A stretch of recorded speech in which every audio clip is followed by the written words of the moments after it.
kuia buru, tripa handi, bizar mostun gizon ospetsuet gero, Espainiak irekitzen zituzten.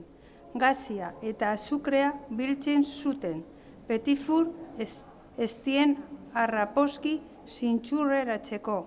Arrada, beterrikar basoari fermuke zetxeskiola.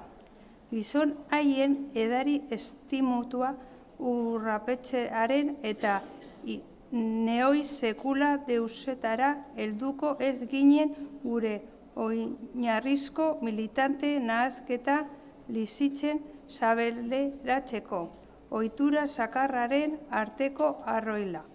Kolonialismoz aspatua zen, egiaz, garai hartan, zehazkaren sostenguzko atorra bat baizik ez genuen saltzeko.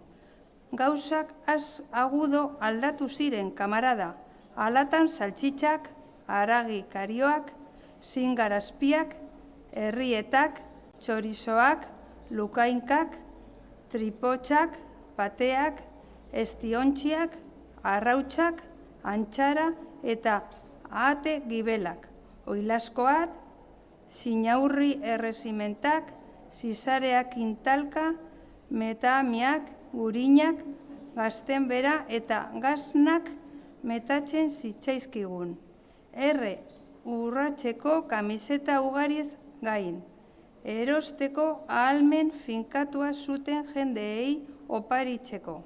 Ondorioz, turismoaren kontzeptua eraldatu zen eta bakea izenpetu genuen udarekin.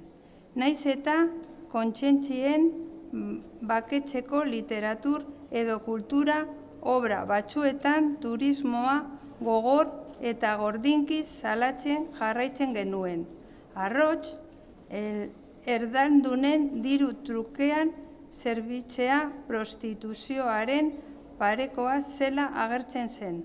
Sakelak arditez beteak eduki arren, euskaldunak eskuat beti garbi atxikitzearen ilusioa bere desiratzen zuen.